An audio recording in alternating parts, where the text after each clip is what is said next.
Welcome to Liberty Lockdown. Please scan your barcode. Your liberty ain't gone, but yeah, it's on hold. Where did it come from and where did it go? Today's episode is with the great Scott Horton. He is, in my estimation, the greatest anti-war scholar walking the earth today. He's also a personal friend of mine at this point, which is weird to say. But we had such an incredible deep dive. I have just finished reading his masterpiece, which is not out yet, but it's called Provoked. It will be out sometime later this year, I'd imagine, and I can't wait for you guys to have the opportunity to read it. But because I am preparing to debate Destiny this Saturday in Nashville, which, by the way, you can get tickets over at takehumanaction.tour.com. If you're in Tennessee, no excuses, come out and watch it. It'll be a blast. But I'm going to be debating him on the U.S. support for Ukraine and whether or not that's what we should be doing. And I think you guys can probably guess where I fall on this, but this is a deep dive with Scott that I wanted to do after having read his book, but before that debate, because I wanted to have all of, the great Scott Horton one-liners, just fill my brain with them so that hopefully I can unleash some of them during the debate. And I think that you guys will find this very entertaining. We went so long that I'm actually going to chop this into 2 episodes because there's a hell of a lot of history here. I think this is the most important story of our time. It has the potential for cataclysm, and I obviously hope we don't go that direction, but I think understanding this history is kind of a prerequisite on how to avoid that catastrophe. And I think you will come away feeling much more uncertain as to where we're headed, but much more certain as to the history and to why we are in the position we are in. So I hope that if you have friends or family that is, Ukraine flag on their bio, that you will send them this and just ask them to consider it with an open mind. And obviously, I come at it from a hard non-interventionist stance, so perhaps they won't conclude the same thing that Scott and I have, and that's totally fine. But I think understanding the true history of the provocation that has come from the West when it comes to Russia and Ukraine and NATO expansion is a very important part of the story, which is unfortunately not told on news ever, like literally ever. So I hope you guys will enjoy that. As you know, I've been looking for a long-term sponsor, and I am so thrilled to have found one. In fact, I am so thrilled and such a deep believer in this company that I have decided not to take compensation and instead take shares in the company. And that company is Converso, Converso. It is an app that you can download. It's available today on Apple and Android. It just came out about a month ago. It is end-to-end encryption. It has all these incredible features like screenshot protect, sensors off, where you're able to just hit a single button. It kills your camera as well as your microphone, so that when you're not using your phone, you don't have to worry about it being a spying tool. There's no storages of messages on the server and no user or metadata. It is essentially, in my estimation, what Signal and all these other apps promise to be. Converso actually is. At this point, it is not open source, but it will be soon. They have some patents that are pending, and because there's a bunch of new innovations that they want to make sure that they get credit for having created. But as soon as that's approved, I'm told that they will go open source. So in my estimation, this is going to be a real replacement application for people that are concerned about their privacy. And I know many in my audience are. So if you are like me, make sure you go and subscribe, or download the Converso messaging app, either on Apple or Android. I'll link down below as well. And last but not least, if you want to support my work, go to libertylockdown.locals.com. Enjoy my interview with the great Scott Horton. Welcome everybody to another episode of Liberty Lockdown. This is Clint Russell. I am in prep mode, as Jose calls it, sage mode, as I am preparing feverishly for my debate with Destiny live in Tennessee, Nashville to be specific, this Saturday. And I am joined by the man, the sage himself, the one who gave me the wisdom by giving me a pre-release of his new book. I'm not sure if the title is permanent, so I'll let him inform us. Scott Horton, welcome in, man. Hey, how's it going, Clint? Great to be with you. Hell yeah, dude. I just finished your book yesterday, and I'm certainly not one that that struggles with giving superfluous praise. But man, that book is going to change the world. It is so damn important. Do you have any estimate on when it'll be completed and when it'll be out? So I'm sure my audience is chomping at the bit. No, and first of all, thank you very much for that vote of confidence in the thing. Oh, it's incredible. It's strange writing a book, you know, working for 2 years on a thing, and then as I said when I was working on Fool's Errand back years ago, expletive deleted, better like this, man. You know, so, and they did. And if I can get them to read a book about Afghanistan, I bet I can get them to read a book about Russia. But yeah, no, I think it's going to be the bestseller of your life. I honestly do. Well, I mean, I don't know, man. It's, you know, it's what it is it's all the articles I should have written all along. But I'm always fighting the last war. I'm always trying to play catch up. I can never do like Justin Raimondo, where he wrote about what he should have written about that day, right? I'm always writing about the thing that I needed to write about 6 months ago, you know? So anyway, I mean, it's just a giant collection of footnotes. It's just, you know, a stack of assertions, and I hope I put them in a good enough order for people to, you know, be interested in. Yeah. Did you read the later version that I sent you? Was it like the 600-page version, or you still only read the earlier one? Oh, I mean, I read the first third of the original draft, and then the last 2/3 of the book I read of your latest draft. So I think I got, you know, as close to the you know, closest update as possible. But man, it is for the audience's understanding, it is basically you did a really fantastic job of taking quotes from State Department officials, Secretary of Defense type folks, you know, UN officials, NATO officials, and using their own words to prove kind of the libertarian case for the fact that this was such a massive string of provocations. Is that was obviously your intent, correct? Yeah, I mean, you know, you could say like I have a disorder about this a little bit. I one time got an F on a paper in junior college because I made some claim, but I didn't prove it. And he was like, who the hell do you think you are, making a claim and not proving it? Then I'm like, oh my God, you know? So I just, you know, and I always, you know, I guess I could say I was inspired early on by the likes of G. Edward Griffin in The Creature from Jekyll Island, and Carol Moore in her book, The Davidian Massacre, and Noam Chomsky, of course, in his books, and James Bovard, where, and if you've never read Bovard, he's got just excellent stuff, especially, you know, going back to the 90s and the W. Bush years. These just absolutely fantastic books. And they've got tons of footnotes. They prove every claim to the nth degree. And it's something that maybe you would think, oh, that sounds like a claim that more of like an extreme type character would make. Is that really true? And then you look at the bottom of the page and the source is the Washington Post, and then you check them and it really does say that. Wow, man, you know? And so that's the way it goes. And you know, frankly, you know, a lot of times people don't know. I'm sure you recognize this in TV media a lot, right? Where the dingbat anchor doesn't know that you're not supposed to talk about that, homeboy. You know what I mean? And they go ahead and bring up something that we were going to let that die. Did you not get the memo that we don't talk about that? You know? Exactly. And so, you know, things get out there. One of the best quotes in there, as far as like really making my case, like if I had you in the elevator for 15 seconds, is something that I think you maybe even were just referring to there, specifically, is Bill Clinton's defense secretary, William Perry. Yep. He took personal responsibility for this entire crisis. Now that's circa 2015, I think he gave that interview. Right. He's talking to The Guardian, and well, there's quotes in the book too, but I forget now if this is the quote from him elaborating to The Guardian or if this is the quote in the book or not. I got the correct footnote in my book, I promise. But he says, no, I think this is actually from his book. This is from his book. He says, I'll never forgive myself that I did not do everything I could to prevent NATO expansion at that time in that way, at least. And he says, I could have demanded a one-on-one meeting with the president. I could have written up a giant paper with all of my objections and handed it right to him personally.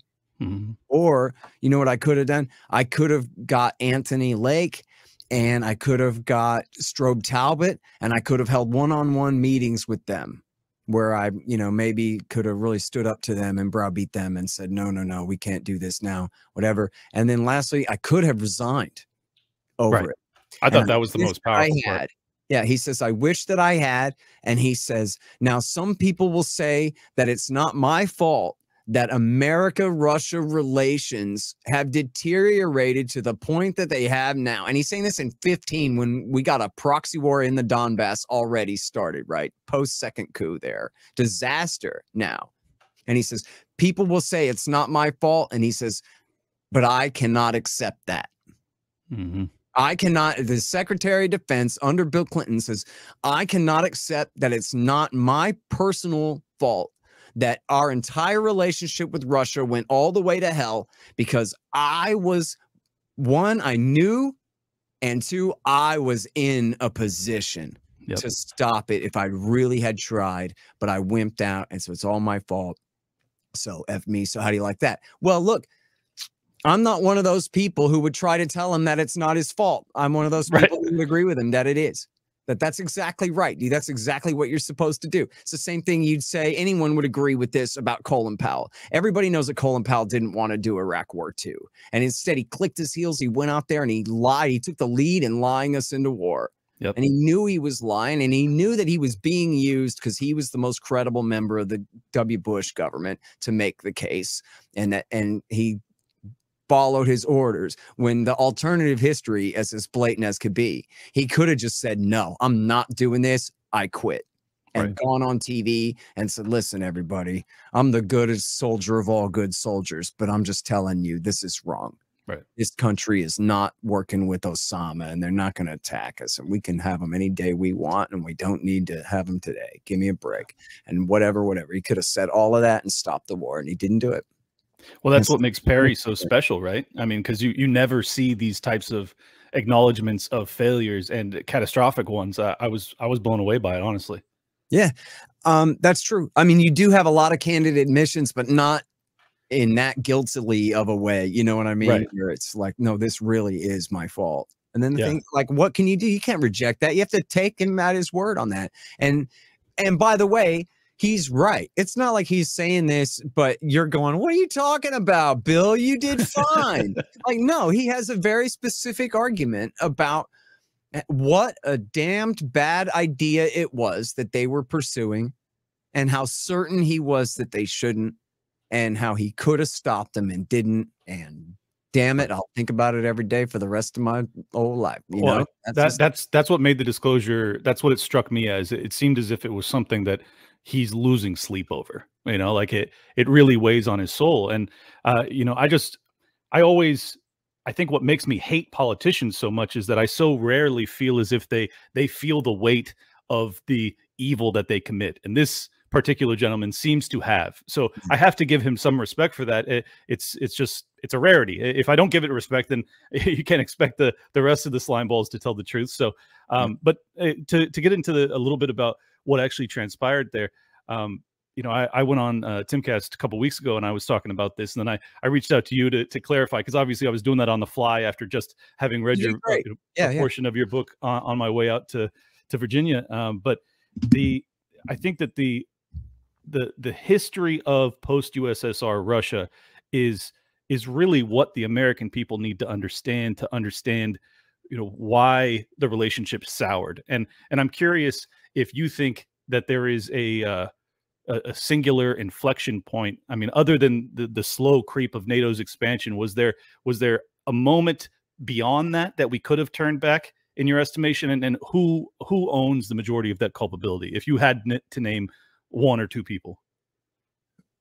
Well, it's W. Bush. If we're at what point was what point was the point of no return? Yeah. It's Joe Biden, you know, a year and a couple of months ago. No, that's a good point. Yeah. I mean, that's really the truth of it. But look, and they all play their part. The way the book, as you know, the way the book is divided is simply by presidencies. Right. You know, this is what H.W. Bush did. He made his promises, but he was breaking them as he was making them. He knew that he was lying. And it was just, we got to make them believe that these are our intentions until the time is right. As simple as The old head of the CIA was lying as he was making promises. You got to be kidding me. Yeah, the same guy who said that Saddam Hussein was about to roll down to Saudi Arabia and conquer them too if we didn't stop him. Yeah. You know? Yeah, right. Good God. He lied about a lot of things.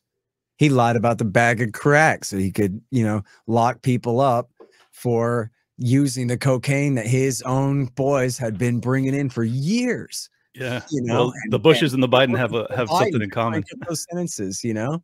I'm sorry. I just said the Bushes and the Bidens have more in common than we might imagine. Oh no, yeah, they're absolutely the worst. And never forget that in 2002, well, first of all, in 2001, when Bush took office, this guy Robinson Jeffers, who was a rhino liberal Republican from the Northeast, Connecticut, I think, he switched parties to the Democrats and gave them the majority. So the Democrats, the opposition party, had the majority in the upper house. And then what happened? Joe Biden led them into Iraq. And Joe Biden was the chair of the Foreign Affairs Committee. And never mind, you know, whoever all was on the Armed Services Committee, you know, running that show. But right on the Foreign Affairs Committee, he held 2 days of sham hearings where only hawks were allowed to testify, and then made sure and whipped, you know, Gephardt. I think Gephardt voted for it, but certainly whipped John Kerry and Hillary Clinton and the other major stars of the Democratic Party. And then isn't that funny? That's all who the Democratic Party has nominated over and over this whole time, with the exception of Obama, is all these people who are the very worst Democrats on the war, going along with W. Bush on starting a war, you know, back then. So yeah, Joe Biden has been, you know, handmaiden. He's nothing but the Democrat Party's version of John McCain this entire time, man. Yeah. Well, and it's frustrating because he's such a doddering old coot at this point that, like, you can't really, at least I personally, I can't have the level of animus towards him that he deserves for his 50-year track record of just fucking destroying this country. But the reality is, he's not there. Like, he's not the one that's actually making these decisions today, in my humble estimation. So, do you think that it's like, is it the neoconservative, you know, influence that exists within his cabinet, or the neo-progressive? I mean, who's making these calls, in your opinion? No, I really don't know. I would like to, in fact, it's very possible that someone has written this and I just don't know it, but I would very much like to know the story of, I mean, somebody must be trying to write about this, about who is in charge. It must be Jake Sullivan, the national security advisor. At least he's in the White House. I mean, Anthony Blinken, you would think, is of a higher stature, I guess, but he's over at the State Department. Right. So he's got a lot of influence, of course, but it's not exactly the same. And I plead guilty, man. I don't know the first thing about his chief of staff. Right. His chief of staff is a super powerful guy like James Baker III had been, you know, under Ronald Reagan or something like that. Or, you know, Donald Reagan, some of those other guys. I really don't know. I don't know if anybody is running his damn government on it. Yeah, if you want to go back in time, he's been absolutely as horrible as can be and was worthy of every ounce of your hatred, you know. Agreed. But look, so Bill Clinton, here's the very fast forward version. If I could possibly do it, I'll try. Yeah, give it a shot. So H.W. Bush promised, look, if you guys will really back down and pull your troops out of Europe, we won't take advantage of that and move our forces in, and we won't expand our NATO alliance. And in fact, we'll have this partnership for peace instead of NATO. We'll make NATO a political organization, and the partnership for peace, that'll include you and Ukraine and even Kazakhstan and everybody, man. Well, it'll be a pan-Eurasian security agreement. But of course, see, that's such a lie. This was the New World Order that I was afraid. See, this is my fast version. Yeah, right. This was the New World Order conspiracy in the 90s, was thesis, antithesis, synthesis, man. Right. Now America and Russia joined together to create the New World Empire of the White North, with the NATO, with Russia in NATO as a one world army to enforce the UN, you know, federal world government. And then the rogue states like Iraq, Iran, Syria, North Korea, we're going to knock them off one at a time to integrate them all into the world system by force. Anybody who resists will be assimilated. And then ultimately it'll all be for the greater glory of the UN at even American expense. But that didn't happen. I mean, that was totally wrong, because instead what happened was Dick Cheney got elected president. Well, And Close enough. he had no interest in all that one worlder crap, you know? And really, Bill Clinton didn't look, honestly, even H.W. Bush, Mr. New World Order, did not mean to share power with Russia in a real one world government. I mean, when he talked about the New World Order, what he really meant was, as he also put it, what we say goes. Yeah, the U.S. America's world empire. As Lou Rockwell has said all along, forget all that stuff about the UN as the world government. The United States of America is the world government. You know, that's the problem, and it has been. It's the liberal world order. So that was H.W. Bush. He was shining them on, getting them to give up Eastern Europe in order to absorb it sooner or later, right? Clinton comes in. He essentially gets right on that same bandwagon. He also sends the Harvard boys, led by Larry Summers, to go over there and introduce the shock therapy economic program. So, you know, as libertarians, we're very like chauvinist, right? That like we're the only ones who understand economics at all. Everybody else is some kind of communist. You don't know what you're doing, right? So like the neoliberals, what's a neoliberal? A neoliberal is a Keynesian. Right. Maybe he's like a little bit Chicago school, but mostly he's more like London School of Economics or like Columbia or something. And he thinks like what this economy really needs is some stimulus or just some insane thing, right? That you and I would go, don't take those IMF loans or, you know, whatever it is. So these are not, but importantly, these are not communists, right? These are centrists. These are neoliberal centrist, like big business type American style capitalists. It's a mixed economy here. And that's what more or less what they were selling to the Russians. Right. So I view them as vulture capitalists. I mean, that's a great name for it. But like, even if they meant well, they're not right.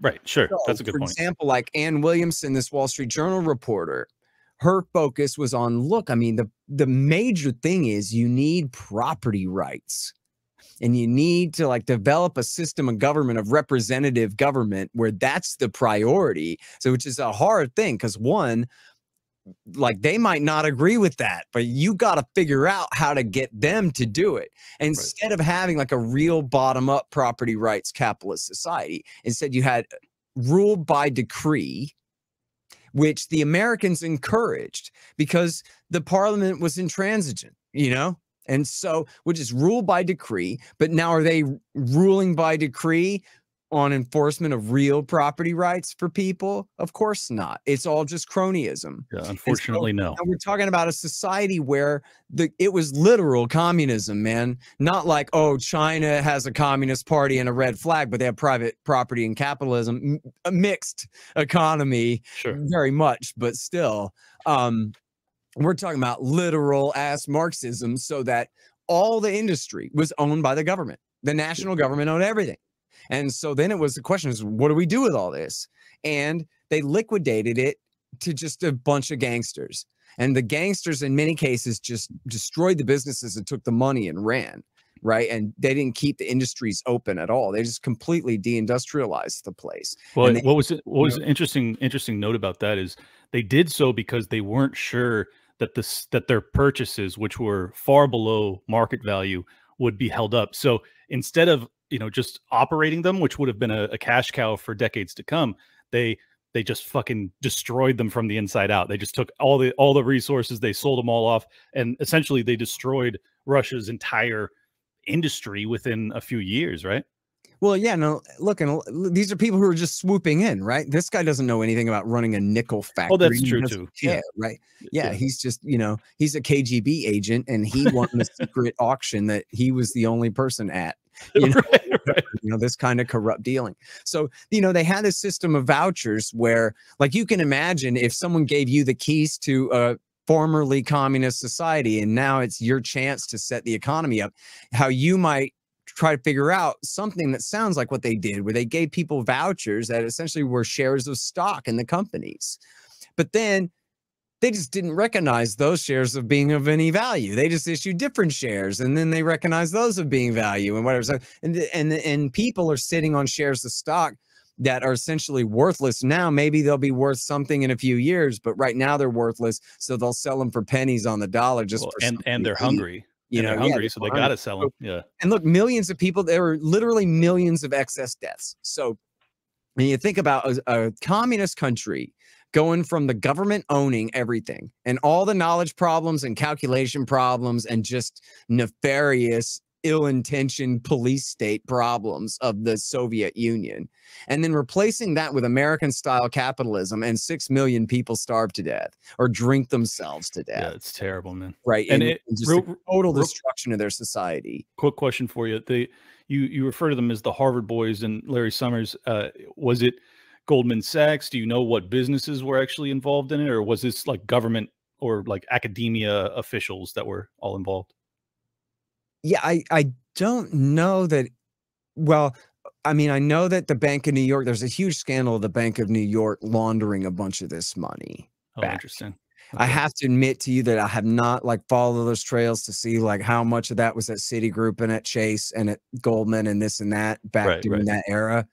That would be interesting to know. Just the reason I ask is because I want to know how much of this is laid at the feet of, you know, corporate vultures versus state sponsored vultures. Yeah, I mean, look, I think part of this is, again, like they don't know what's right. So they say lift your price controls, but they're lifting price controls right when the money supply is vastly being increased and right when the economy is falling apart and prices otherwise would be falling. And well, so that sounds a lot like America today, Scott. Inflation. I'm sorry?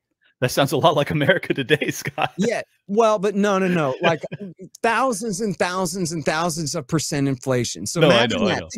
Think about all those American towns out there with all those, you know, business owners. Just take the small business owners of America, you know, the low-level millionaires of America, for example, who have all those assets denominated in dollars, all those savings denominated in dollars. And then all that's just turned to vapor. That just becomes nothing. Your $1 million is now worth a fraction of a penny. Yeah, it's horrible. So the only people who have capital at all are the people who are the most directly connected to the national government or to foreign banks and have access to foreign currencies. Come in and buy up everything from everyone else. And everyone else is just completely destitute and gets completely robbed. And then, you know, it happened again and again. They did it, you know, it was the hyperinflation 93 or 92, which led to then the attempted was I don't know if I know the details well enough to rehearse. It's all in the book there. But where the legislature, which was dominated by communists and right-wing nationalists, was refusing to go along with Yeltsin's program. Yep. So he attacked them. And it's the parliament building is called the Russian White House, not their executive, but their legislative building. He attacked them and killed like 37 people, I think it was, and then dismantled that parliament, destroyed that parliament entirely, and created the Duma in its place. So, you know, create a brand new parliamentary system in its place. What I thought was interesting about that, what I thought was interesting about that is the way you framed it was that essentially Yeltsin went along with these IMF loans because of his attempts to be reelected. Was it as simple as that he just needed to, that was the next step, right? Was okay. So then he had the election of 1996 and he was going to lose. And now conventional wisdom is the only other candidate who had a chance was the communist, but I don't think that that's true. The Cox Committee report from the 1990s on all this corruption talks about the different parties in the parliament and how there were alternatives who, you know, had more of an idealistic program in mind than Yeltsin's just basic corruption. They called it the family, right? Just like the mafia, all Yeltsin's guys. Right. And then there's a Jeff Goldblum movie about this called Spinning Boris, and it's pretty famous. The Time magazine cover, Yanks to the Rescue, where the Clintons spent first of all, they through the IMF, they injected $3 billion, I think it was, or $4 billion directly into the Russian economy, to which Yeltsin, of course, handed out to all of his friends to buy up votes and all of that. And then they did, you know, it was almost like a color-coded revolution type of a situation in a way where they sent in these foreign experts to do this in-depth polling and focus groups and strategic planning and all that. So it's America's highest quality campaign management type people sent. Thank you for putting it totally uneven playing field for the sitting president, right? And with billions of dollars. I just want to say thank you for framing it that way for the sake of me publishing this on YouTube. Yeah, I think everyone knows what we're saying, but essentially it's it's reinforcements. It's helping. It's just helping. Well, look, and he would have lost. I mean, they rigged the election for him because they had to. Damn it, Scott! You're not supposed to say that word. Yeah. Oh, I'm talking about 1996 YouTube algorithm bot. It was on the cover of Time magazine. You can read all about it. You dumb algorithm, your God that controls our lives for some reason. I love it. I love it. But so Bill Clinton helped inflict Boris Yeltsin on the people of Russia when they were trying to get rid of him in the name of democracy, right? In the name of course, America having their way. But see, he also fought against the Serbs, took the side against the Serbs in the war in Bosnia and in the Kosovo War, which was also against the Serbs, and those are Russia's very close friends, the Western Slavs, and they're close allies, and which was over Yeltsin's dead body and Russia's dead body, but they couldn't do anything about that.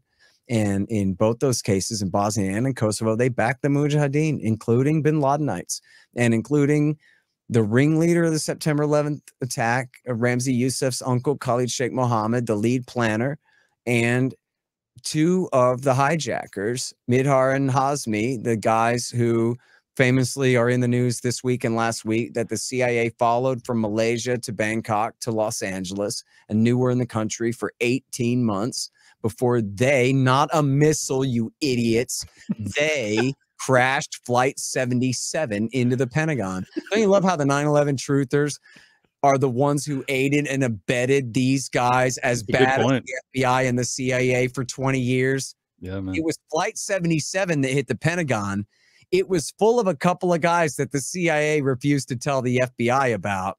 Incredible. And they had both earned their terrorist stripes, Clint, fighting for Bill Clinton's side in the war in Bosnia. And that was why they were taken seriously as Al-Qaeda terrorists and welcomed into the club by bin Laden. Well, what was this is a major detour, but let's try and keep it brief.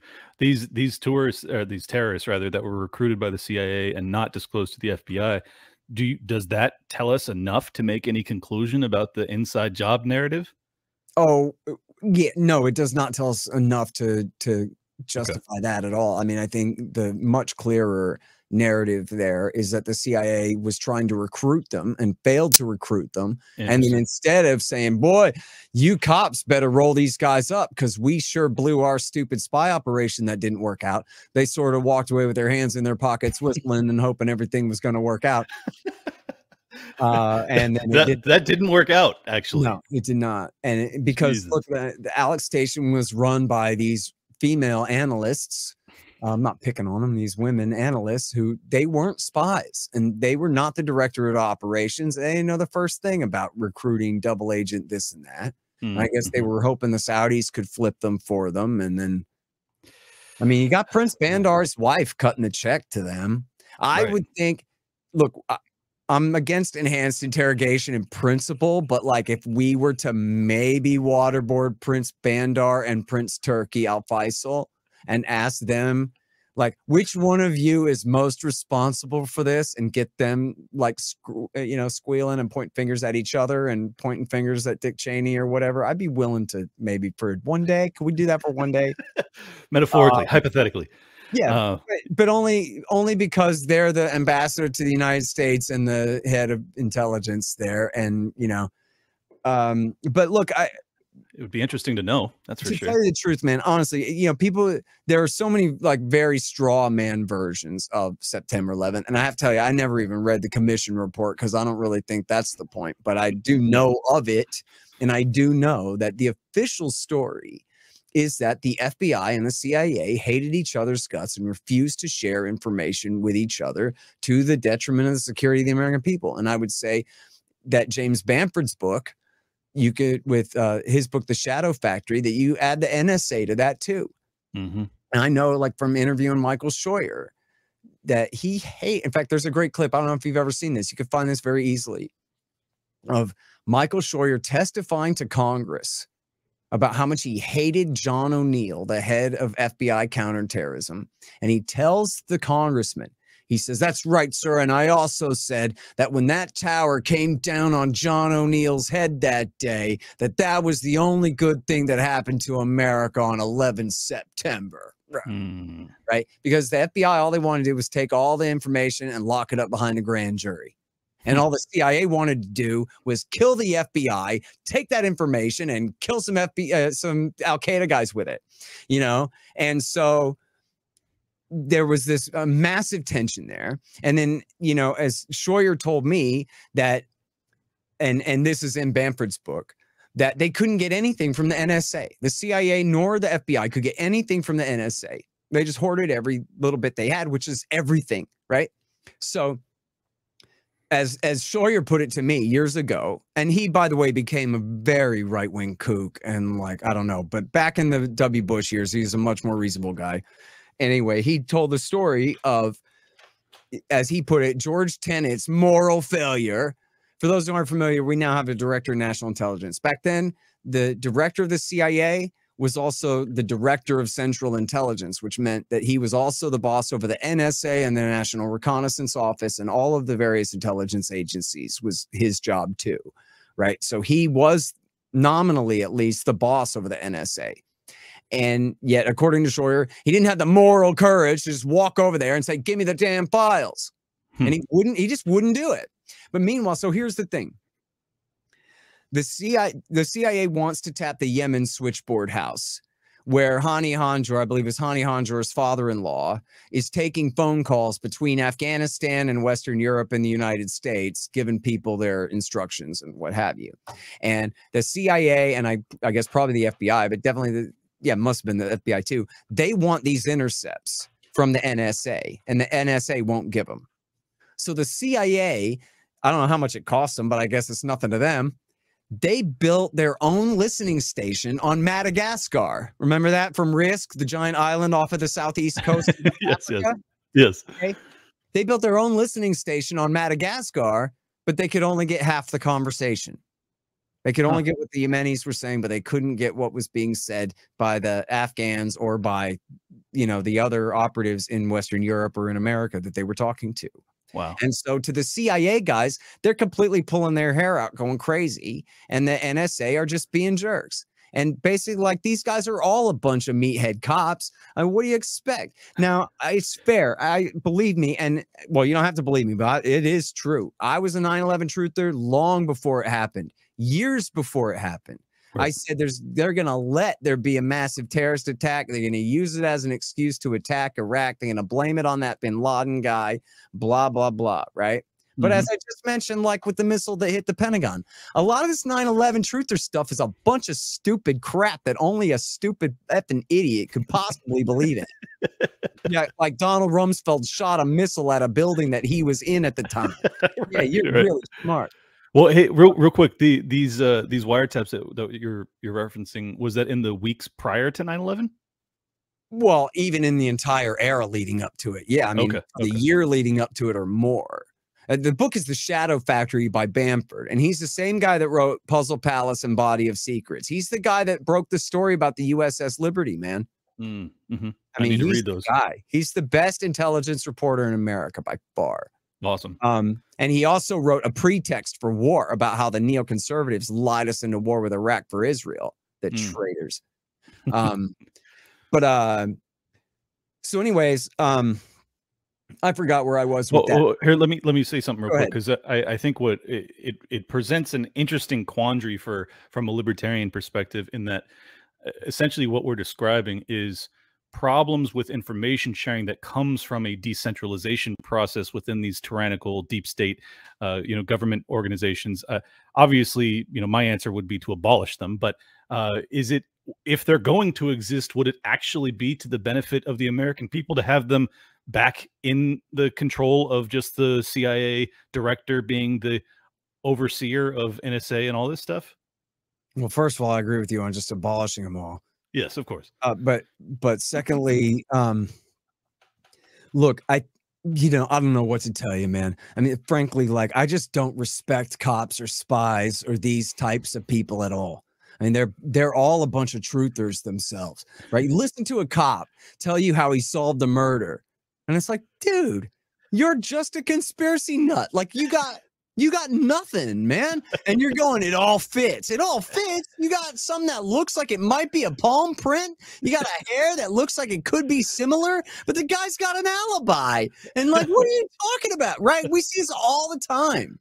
Right? So I just, it wasn't the law that the FBI and the CIA and the NSA were not allowed to share this kind of information with each other. Okay. Right? Like, you could say for Able Danger that maybe there was a question of whether the military could share this information directly with the FBI. But quite frankly, I think that could have been worked out in an interagency meeting. You know what I mean? They say that, like, oh, there's some like this iron wall. That was mostly inflicted by the personalities of the people in charge. It was an ego barricade more than a real one. Yeah, exactly right. I mean, again, John O'Neill, the head of FBI counterterrorism, and Michael Shore, the head of CIA counterterrorism, absolutely hated each other and wanted to murder each other. And when the fucking tower fell on one of theirs head, the other one danced on it. That's crazy. That is so crazy. Because when he got fired, he got ran out of there. He went and got a job as the head of security because he knew an attack was coming. He went to get a job as the head of security at the World Trade Center. And look, wait, who? Oh, I wanted to say, I know where I got lost, and this is an important point. Look, anyone who's already bought the truther narrative here, if you want to, and most of this is like question begging, start with your conclusion kind of stuff, but whatever. If that's your case, then what I say sounds here very much like a limited hangout. And I'm just saying, all I'm saying is that's even the official story. The official story is, if we'd done our job, there's no way they could have done that attack, right? If they let Colleen Rowley search Moussaoui's computer, they could have rolled up the crew in Hollywood, Florida in a day and a half, right? If they'd listened to Ken Williams in Phoenix, they could have rolled these guys up months before. If Scheuer and O'Neill could have ever sat down and had drinks and gotten along for a minute, they might have solved this problem, right? Like, that's even the official story. That doesn't make them look very good to me. No. And that to me is 3,000 counts of criminally negligent homicide, and I wouldn't mind seeing a few people hanged for it, to tell you the truth. I mean, that was a long time ago, but at the same time, after a fair trial. And I remember what a big deal it was then, and it ain't hard for me to remember what a big deal it really was. Hell yeah. It happened. And it's huge.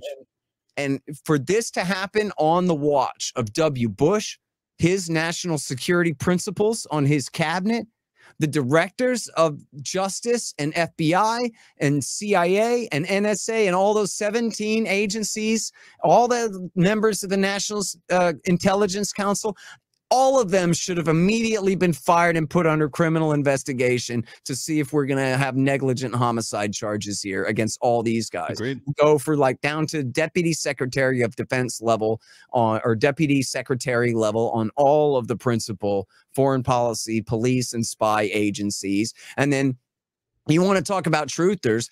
Let's listen to these guys scream and point fingers at each other for whose fault it is, right? Like I'm saying, Prince Bandar, how could you do this to me?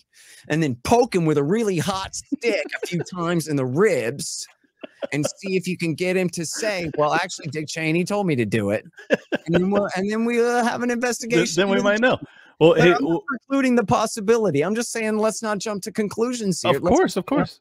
No, I'm fine with that. But who was it that got the job as security at the World Trade Center? Because he knew John O'Neill, the head of the FBI counterterrorism office in New York. He got ran out of there because he was corrupt. That's crazy. And then he went, but he was obsessed with Al Qaeda, and he did want to stop Al Qaeda from killing New Yorkers. Okay, so he was there not to watch it, but to try and prevent it. He was there to, he was there because he knew something bad was going to happen, and he was going to try to be a hero, and he died that day. I'm sure trying to save people. That's incredible, man. What a story. I don't think I've ever heard that. That's amazing. There's a PBS Frontline all about it, in fact, where they talk about Bojinka, if you're familiar with this, and we're way off on a tangent, I don't know how much time you got. I ate a couple of gummies before this. I wasn't sure how high I was going to get. I love it. It's my favorite. Talk about Ramzi Youssef after he blew up the World Trade Center. Now, well, let's go back to that. Everybody knows they had an informant inside the World Trade Center plot who was going to make a fake bomb, but they pulled the informant. Right. Then the real bomb maker came in, Ramzi Youssef, made a real bomb and almost succeeded in knocking one tower over into the other, breaking it at the bottom and having it fall over sideways, hit the other tower and knock them both over. And we're talking 4 in the afternoon, 20,000 dead immediately, kind of right away. 1993, right? Yeah. I'm sorry? 1993, right? 93, right. 2 days before the Waco raid, which is why everybody forgot about it, because then the Waco siege broke out and it was put away. But don't get me started on that now. No, we're not going down that rabbit hole. In fact, ask me at the end of the interview about that. I got one thing to say. Okay. But so the guy that cooked that bomb fled and got away to the Philippines. But then there was a fire at his apartment and he escaped, but his buddy got caught with the laptop that had all their plans on it. And they had plans on there to kill Bill Clinton, to kill the Pope, to blow up planes over the Pacific. That was Bojinka. And with time bombs. And they did a test. They killed a Japanese businessman with a test time bomb that Youssef had put under the seat of a Pacific Airways plane. Trying to blow up that center fuel tank, which is what happened with Flight 800 and was an interesting thing when Flight 800 blew up. And I don't know. But anyway. Wait. I'm sorry. Where's Flight 800? Flight 800 took off from New York on its way to Paris, France. It was blown up in 98, I'm going to say. And then the question was, one theory even was that someone in Al-Qaeda did it to cast reasonable doubt on Ramzi Youssef, who was on trial at that time, and well, how could it have been Ramzi Youssef if obviously the bomber's on the loose? But then the other theory was, no, the Navy shot it down with a missile in a exercise that went off track and hit a civilian airliner. And then there was eyewitness testimony that said that they thought it was a shoulder-fired surface-to-air missile from the beach from Long Island, I think it was. Wiggle room there. So, and who knows? I really don't know even what to believe about what happened to that plane. But anyway, then there was one more plot on the laptop.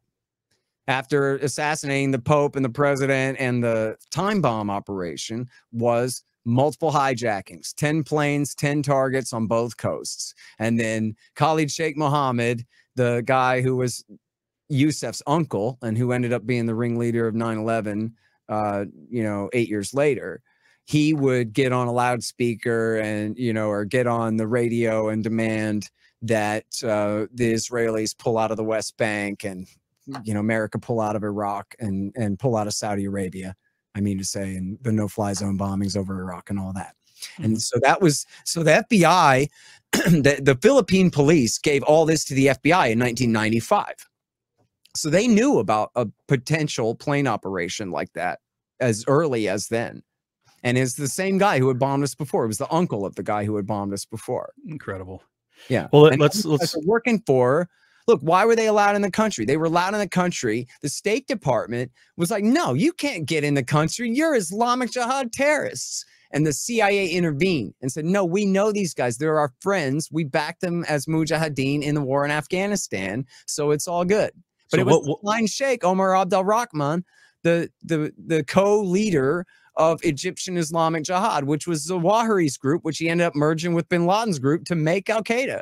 These are the most dangerous anti-American terrorists in the world. And the CIA are like, yeah, but they're our friends, which was true. I have to connect the dot there and ask the question. I mean, why are they bringing them into America if not for nefarious purposes? I don't know, maybe to help recruit people to send to Chechnya, which is where I got off on this tangent, right? Okay. Back to Bill Clinton, even as these guys were bombing us, and they first started, the first attack was a thwarted attempt at the Radisson in Yemen in 92, right? Then they did the first World Trade Center bombing. They killed some Americans at a National Guard training facility in Saudi in 95. They did the Khobar Towers in 96, which Clinton blamed on Iran because that's what Saudi insisted. He blamed it on Hezbollah instead of blaming it on Al-Qaeda there. And then they did the Africa embassy attacks in the summer of 98, the Cole attack in the fall of 2000.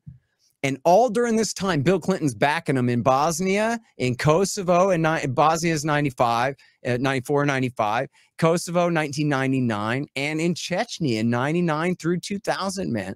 And believe you've seen it in the book, but for your audience, well, tell them, Clint, I demonstrate that Bill Clinton backed the terrorists in Chechnya. Oh yeah, and clearly. Yeah, it was basically like the first. My earlier books, I assert it with footnotes, but here I got, I prove it for you. Yeah, no, and I mean, this was like kind of the, for me at least, like the first obvious trial run of using Islamic extremism. Well, I guess it's not the first because you have the in Russia or in Afghanistan, you kind of use Islamic extremists as well. But it just seems like this is a consistent pattern that the CIA or the State Department or both in tandem utilize extremist Muslims to commit atrocities and basically just stir up shit wherever they want in the world. Yeah. Well, in fact, no, ever since, the end of the Second World War, this was the British policy and America inherited it from them. If you really want to dig into this, man, it's, probably the ultimate prequel to my book would be Devil's Game by Robert Dreyfuss. Okay. And not Richard Dreyfuss. I hate him, man. He bugs the hell out of me. Robert Dreyfuss. He's great. And that book will blow your socks off, man. It's Devil's Game, how the United States helped unleash fundamentalist Islam. And what he means by that is the British started it and we inherited the policy from them. And we've been working with our Saudi friends all along to do it. And then, the real precursor to the Mujahideen in Afghanistan in the 80s was the Safari Club in Africa, where, after the church committee hearings and stuff, where there was some rollback of the CIA's powers, they just went to the Saudis and said, will you bankroll it all for us? And so they said, yeah, sure. So it was basically anti-communist groups, supporting anti-communist groups in Africa. Quick question for you. What is the, God, where was I going with this? I had so many questions. I'm thinking on the fly. Yes. Okay. So Putin and Yeltsin both ask periodically of both Clinton and Bush Jr., what about adding us to NATO? Were they ever serious about that? Yes. Yes, of course. Okay. And I thought so. And there were Americans who said, if we're going to bring them into NATO, then why do we need NATO? Yeah, well, there's that, but or if we're going to bring Eastern Europe into NATO, we should bring Russia in first. I believe this is what Perry said. So we should bring Russia in now, and then we'll bring in the states between Germany and Russia. That way it's not an anti-Russia thing. Because even if we somehow say that someday we'll bring Russia in, but we're going to work our way steadily eastward, that's not going to look like it to them. It's going to look like a threat to them. We're going to be redividing Europe all this time. And let me just say one more last thing about backing the terrorists in Chechnya here. I mentioned about, and I'm sorry, get me back on track with NATO expansion in just a second here. But sure. I mentioned about how if Colleen Rowley and her group of FBI agents in Minnesota had been allowed to do their job, that they would have stopped September 11th. And we know that that's true. It's virtually certain, as certain as an alternative history can be, okay? Because when they were finally allowed to crack his computer open on September 11th, after it was too late, they found information in his laptop that directed them straight to the group in Florida that was the core of the hijackers, Mohammed Atta and the other lead pilot hijackers from the Hamburg cell. So they would have all been wrapped up. That would have been it. Or they'd have been at least taken in for questioning and been under FBI watch and whatever. Wouldn't happen that day for sure. That's right. The plot would have been, foiled at that point. But they weren't allowed to look at his laptop. And the thing is about it, so people aren't familiar, I know this is the future now, and a lot of younger people don't know this stuff. This is the guy who wanted to learn how to fly a jumbo jet, but he didn't want to know how to take off or land it. He didn't have time for that BS. He just wanted to know how to fly the thing. And so one of the FBI agents had even speculated that, look, man, this guy could hijack a plane from Heathrow and crash it right into the World Trade Center. We got to stop him. Okay. So now here's the thing. They contacted French intelligence because he had a French passport and all this. And French intelligence said, yes, listen, this guy and his brother both helped recruit terrorists to go fight in Chechnya. Oh, my God. He's tied to al-Khattab, the leader of al-Qaeda in Chechnya. And the FBI supervisors said, oh, well, we like the terrorists in Chechnya.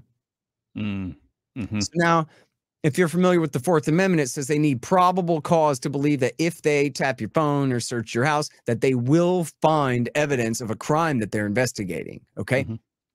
But under the Foreign Intelligence Surveillance Act of 1978, the Fourth Amendment doesn't apply if the government claims reasonable belief that you are an agent of a foreign power or a foreign terrorist group, in which case that's all they need to tap your phone. They don't have to even have a belief of what you might be up to and that it might be against American interests. Their only obligation is to show that there is a reasonable belief that you are acting as an agent of a foreign power or a foreign terrorist group, and they can tap your phone, they can look at your computer, they can do whatever they want. It's called a FISA warrant, and they won 99.999% of the time. They get a rubber stamp. So the Minneapolis, Minnesota FBI wanted to go to the FISA court, and their supervisors in Washington wouldn't let them do it because, Chechnya, you know, you say that Khattab is friends with bin Laden, but we don't think he is because we don't want to think he is. So that makes our other agency friends look bad. So essentially 9/11 happens because we have relationships with a bunch of shady motherfuckers that are doing crazy shit for us all over the world. So we just ignore it intentionally. And look, I mean, honestly, is that a fair synopsis? Yeah. And I got to tell you, dude, you know, I really was a conspiracy theorist then, and I did predict 9/11 before it happened. But I really got very disabused of the conspiracy stuff right at that same time, because for one thing, there's all this very good journalism coming in from hundreds of different journalists, or at least, you know, dozens of great ones all around the world who really know a lot about this stuff, who are obviously not all CIA plants, and who, you know, explain that these human men have their own thoughts and their own interests and their own responsibility and their own, you know, motivations for the things that they do. And not every damn thing in the world is controlled by the CIA. And so, you know, why not just wait and see? Wait, instead of concluding first, even if I predicted it, let's wait and see what all the evidence is. Now, as at the time that I'm learning all of like who's really behind this thing and what their interests are, and yes, the role of the CIA in backing them and not backing them here, there, and wherever.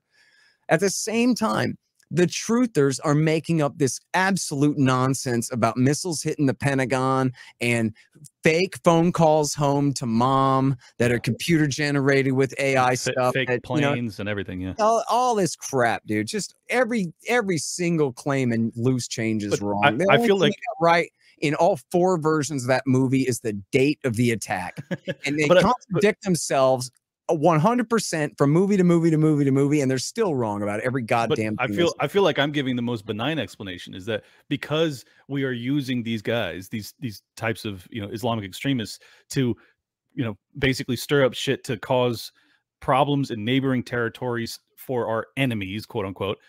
That then we turn a blind eye because we view them as our allies. Like, hey, we train these guys. Hey, we arm these guys. Hey, they've done our bidding. So obviously they're not going to attack us. Is that a fair enough, like, because it seems like it's a benign answer. That's what I think. I mean, that's exactly what I think, is that, you know, if you're some arrogant prick that works at the State Department, or at the CIA, you go, look, man, I mean, these guys owe us one. You know how many stingers I've given these guys? They couldn't do it. And I swear this is true, dude. And I'm finding more and more of this, and especially researching the Bosnia thing. I'm finding all these quotes. Man, I hope I didn't skip this. I hope I put this in there. I might have skipped this, and maybe I need to go back and find this. I might have omitted this, ma'am, is something I read a couple of different times, was after Iraq War I, which we know really upset our Mujahideen friends. We owe them one. So that's why we're going to back them in Bosnia. Is we kind of like, in order to placate our Mujahideen mercenary friends that we've cultivated here, we're going to help them this time.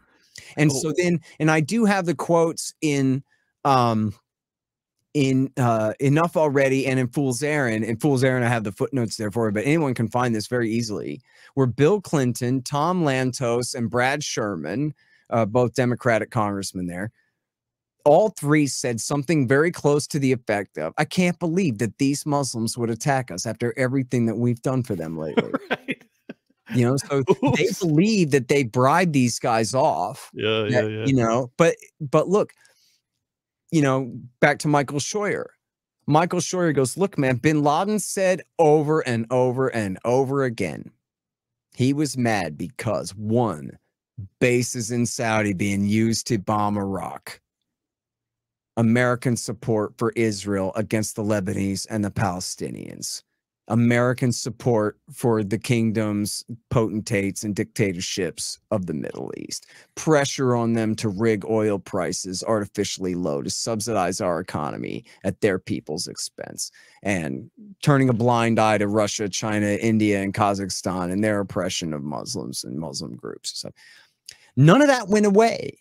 The fact that we supported them in Bosnia and Kosovo and Chechnya didn't mean that they were now loyal to the United States. Doesn't offset everything else. I mean, also, wasn't it the trade embargoes on Iraq? That yes, exactly. Enforcing the blockade and the no-fly zones from those bases in Saudi. You know, that's sort of the 2-for-1 there. Okay. You know, the Iraq policy enforced from bases on the Holy Arabian Peninsula, right? So, it wasn't radical religion; it was radical politics, and it was.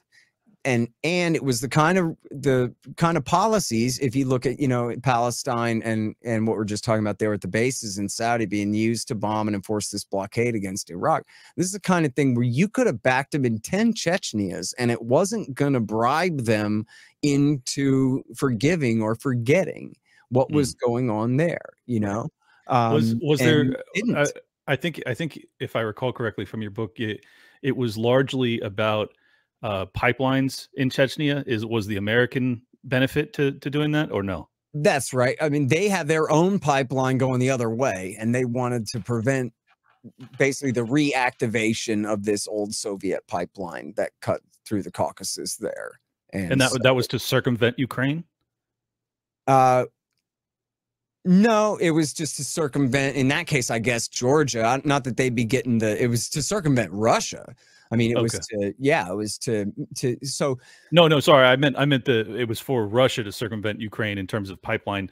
But I don't know the geography well enough. No. Well, no, not necessarily. I mean, their plan may well have been to take that gas and then pump it west into Europe through Ukraine, for all I know. Okay, sure. But, you know, basically the great game, what we're talking about here is this small territory north of Iran. You have Armenia and Azerbaijan, and the north of that you have Georgia. This is the space between the Black Sea and the Caspian Sea. And then there's the Caucasus Mountains, and then north of the Caucasus Mountains is Russia, including Chechnya and Dagestan and all that area. So what the Americans, first of all, they overestimated how much oil and gas was there and what a big bonanza they had found, but it was still quite a bit.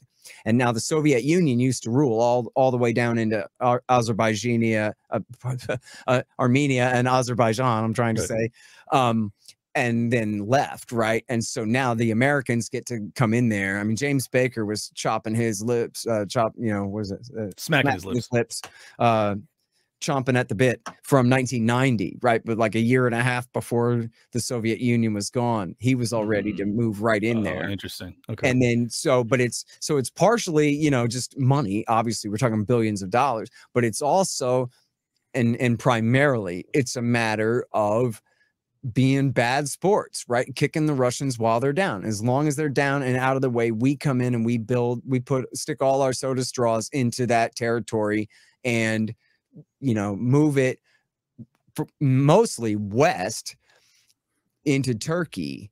And because, you know, and I talk about in the book how the obvious route is to go south into Iran and straight to the Persian Gulf, but the Israel lobby forbid that. Not allowed to go through Iran. Okay. And so then they go, well, we would like to go this way or that way. And then the Pentagon comes in, or the State Department comes in and says, nope, you're going to go from Baku, Azerbaijan, through Tbilisi, Georgia, and then to Jayan, Turkey, the BTC pipeline. And then from there, you'll you know, transport out to the from the Mediterranean. A very peaceful terrain to build a pipeline through, right? Yeah, well, you know, I'm not exactly sure the topography, but I know that the oil companies said, yeah, but that's going to cost 10 times as much, and we don't want to spend 10 times as much. And the State Department, yeah, but we insist. Because this is more about screwing the Russians than it is making money for you, and you'll make your money. So shut up. Right. So they did. It's Justin called it the pipeline from hell. Ramondo called the pipeline from hell the BTC pipeline there. Yep. And this is why Bill Clinton backed the Taliban. The rise of the Taliban in Afghanistan in 1996 was because, and he didn't want a peace settlement either in the Civil War. He wanted a total Taliban victory for Afghanistan, so that they could guarantee the security of a pipeline from Turkmenistan through Afghanistan, and I guess through the mountains, they imagined, and to the port of Karachi in Pakistan. Crazy, man. Which is just bananas to think you would ever have the security situation in Afghanistan, the size of Texas, this country, again, by the way, to have a pipeline run through there. But that was why they supported the rise of the Taliban. And as I quote in Fool's Errand, Sheila Heslin from Clinton's National Security Council told Congress that, yeah, this is to, you know, diversify our sources of supply and for us and our allies, of course, but it's also to take it away from the Russians, to make sure if anybody's getting, you know, gas from Turkmenistan, it's us and not them. And what I thought was interesting, and I had never known of this geopolitical thesis, that like the gravest threat to the West unipolar moment was that if Germany were to get back on its feet and be militarized, and the Russians and their natural resources paired with the German industry, that alliance was what they wanted to disconnect. And I think, I mean, we could fast forward all the way to Nord Stream, but let's keep it back in the 2000s at least. Was that kind of the driving thesis behind all of this? Is that we have to keep Russia down, because otherwise they'll come together with Germany. I mean, look, this is Lord Ishay, I believe is his name. The British Lord Ishay said that the purpose of NATO is to keep the Americans in, the Germans down, and the Soviets out. Right. So in other words, as long as America is the dominant force in Germany, we can prevent them from making that alliance with the Soviet or with the Russians. And then, which would include, of course, their joint dominion over all the nations between them, and their ability to exclude those nations from trade with the West, primarily America and Britain. And so, you know, this is, as George Friedman of Stratfor put it in an interview, or I guess this was in a speech that he gave. He said, this is the primordial fear of the Americans, and for that matter, the Brits. And this really all goes back to Halford Mackinder, this British imperialist of the 19th century, who said, well, look, we're a naval power. How are we going to control the world island that is Eurasia? And how are we going to prevent others? If we can't dominate it, how can we at least prevent any other major power or group of powers from dominating the world island and excluding us? But the whole thing is stupid anyway. I mean, you could write a book and call that Fool's Errand just on this concept, right? That anyone, the Russians or the Chinese or the Mongols or anyone else, can rule all of Eurasia. The whole thing is stupid. Well, let's go back to your reference to Madagascar and the game of Risk. The dumbest thing you can do is try and take Asia in early game. You can't do it. It's impossible to hold. So, yeah, I mean, you do get seven seven additional armies at the beginning of each turn, but still, it's not prudent. No, I agree with you. I mean, I think it's Brzezinski, right? Brzezinski is just the 20th century version of Halford Mackinder, and he says, you know, that Ukraine is the strategic pivot that we have to control in order to control Afghanistan.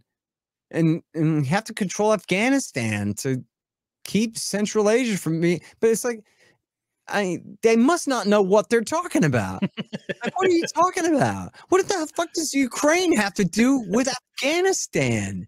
I got the map right here. There's an entire Turkmenistan and Caspian Sea and Georgia and, you know, Azerbaijan and all of that and the Black Sea before you get to Ukraine. Right. You know, it's just, and then look at all the time that we did rule Afghanistan. Did that give us dominion over all the other Central Asian states and Russia and China and India and the rest? No.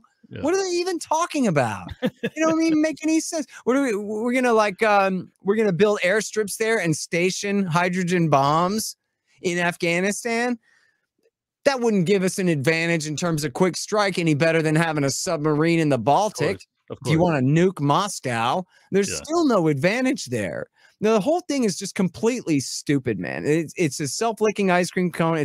Imperialism is a government program. Yeah. It's just in search of a justification. There's no reason to think that if America gives up world hegemony, that even an alliance between Germany and Russia means that just screw everybody else from now on, and they are now going to rule the whole world and lord it over everyone, and we'll have to cower at their feet and all of these things. Certainly not here in North America, but there's not even any reason to think that they're going to turn on the French and the British and have a giant war. Or they're going to forbid the Brits from selling to Czechs anymore. Right. I mean, come on, man. This whole thing is retarded. Here's the thing that I find interesting, though, because from my understanding, the Germans had already withdrawn from any sort of Nord Stream agreement as soon as Russia invaded Ukraine. Why blow up Nord Stream? Well, I guess the Biden. Well, we're skipping ahead here. We got to go back, but. And it's my fault because I'm taking too long. But the thinking was that, look, winter's coming. That's what Hirsch's sources told him. Winter's coming. The Germans might change their mind. Yeah, they'll get weak in the knees and they'll cave. Yeah, and we're just going to not give them that opportunity. You know. All right. Well, let's go backwards a couple decades here.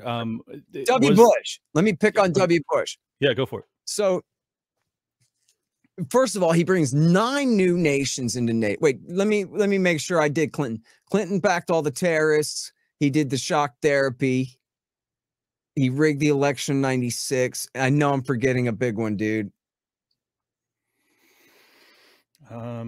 Anyway, I'm stupid. I'm sorry. As for the shock therapy, do you think that it was a conscious decision to destroy Russia's economy? Because that's my read of it. But yes, and look. Yeah, I'm glad you brought that up because, you know, I was making a big deal about this is the best they can do, but you know, with their fucked up ideology, do they know any better? And to me, it still seems so predatory, like they were trying to fuck them up. That's my read. Yeah, well, and you know, here's what you can hang your hat on is Jeffrey Sachs was one of the Harvard boys, and you might know him for being good on Syria and good on Ukraine issues nowadays. Yeah. And he was one of them, and he quit in 1994. Oh, interesting. And, you know, resigned in disgust, essentially, and said later that he believed it was deliberate, what they were doing, that the solutions were so obvious that they thought it had to have all been, you know, that big of a deal. That's disappointing. But not surprising. Man. One last thing that I forgot about the Clinton years is a great segue into W. Bush, and that is about the color-coded revolution in Serbia against Milosevic in 2000. It was called the Bulldozer Revolution, and it was completely sponsored by the National Endowment for Democracy and George Soros and so forth. NED. Go ahead. I just said the NED. You see them a lot. That's exactly right. They're basically, you can read this in the Washington Post.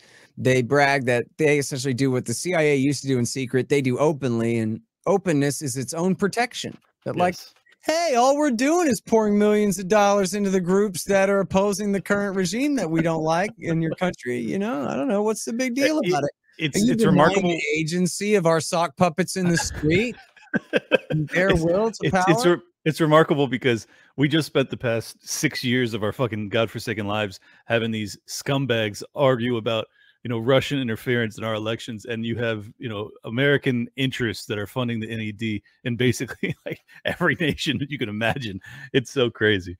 Yeah, exactly. And they'll say, in the exact same people who are the worst Russiagators are the same people who will essentially argue that, listen, no matter how much money America pours into a foreign government's political system, it doesn't matter. Yep. Because the people there, why they have their opinions that they have and the things that they do. I mean, now, granted, we also run a few of the news stations in Ukraine, and yes, we are, propagandizing the people to feel how they feel. But set that aside. Seriously, and look, when they vote wrong, we just cancel their election results. And look, so this is the template. And I guess I need to get better on this. This is a section of my book that's sort of unfinished here. I know from talking with Daniel McAdams, who's the real expert, that they really did this in Albania and a few different places in the 1990s. And some succeeded and some failed. Sure. Before the bulldozer revolution. But the bulldozer revolution is the big one, I think, in Serbia. And they created this group called Otpor that would, organize the youths with a lot of money to go spray painting graffiti, anti-regime graffiti everywhere, and to coin the slogans. And essentially the game is, in the case of Serbia, they just won the election. In the case of, for example, the Georgia, this is really the template, the Ukrainian template, Raimondo called it, but it could be the Georgian template, is you lose the election, but then you just refuse to accept that, keep your people in the street and just say, no, he cheated until you finally get your way, kind of thing. That was orange. That was orange in Georgia? No, it was rose in Georgia, orange in Ukraine in 04. Right. So Georgia was 03. Anyway, so this is the end of Clinton is 2000 is when they did Serbia. And then, so that's a good segue into W. Bush, because W. Bush comes in and he continues this process of the color-coded revolutions with Georgia in 03, Ukraine in 04, and then in 05, they succeeded in Kyrgyzstan, but they failed in Lebanon and in Belarus. In Lebanon, it was the Cedar Revolution. In Belarus, it was the Denim Revolution. Both of those failed. In Kyrgyzstan, it was the Tulip Revolution or the Lemon Revolution, more commonly the Tulip Revolution. And just a bunch of organic revolutions that happen one year after another. It's fascinating. That's right. Yeah. And they're just essentially, they're coup d'etats dressed up as revolutions, plausible deniability that, they somehow was supported by some faction or another, and that should be enough for you. When we're talking about, especially we're talking about overthrowing democratic governments that have elections. Right. So like the whole point of that is so that we don't have to overthrow each other. We just have an election, and then that way we don't have to overthrow each other, Yeah. Well, and the Americans, of course, always doing this in the name of democracy. In the case of W. Bush, the global democratic revolution was his excuse for every bit of this, including overthrowing and remaking Iraq and the rest. But the outcome of that democratic decision just happened to coincide with American interests almost every time. And if it didn't, well, then the protesters got a little bit more rambunctious, didn't they? I mean, it's just, it's from if you take a global perspective of all these revolutions and you see how they all play out, it really does paint a very blatant picture, in my estimation, as to the amount of intervention. Hey, look, man, you think somebody in Pango is confused about this at all? Like, we have, as Americans, some kind of like compelling counter narrative for some reason that it's at least available to us, that like, nah, we wouldn't do that, or our guys are always the good guys. They must have meant well, or they wouldn't have done it, or some kind of thing. But like, if you're just some guy from some random third country out there, this is just the American, rampaging beast going around doing whatever the hell it wants. Right. Global rules-based international order of euphemisms. It's just an empire. Here's the funny thing about it is that, like, I think a lot of people in the State Department or, DOD, like any of the people that are responsible for the military-industrial rampage that we've experienced over the past, 100 years, but 50, 40 years, whatever, they would say this is a much kinder way of, our imperialist, pressure has to be applied somehow. Would you rather us drone them, Scott? I mean, we're just manipulating the minds of their people. Hey, as long as you get to grade it on a curve and you get to draw that curve wherever you want, then it's fun. It's Bill Marston Totally and Jeremy Scahill. Come on, drone attacks aren't that big of a deal. After all, George Bush marched the whole army into Iraq. Yeah, So that means a drone strike on some guy's funeral? Nah, whatever, dude. Who cares about that? It is really dark, man. Scale, you know. So W. Bush, he overthrows any government that's friendly with Russia, is what we're really talking about here.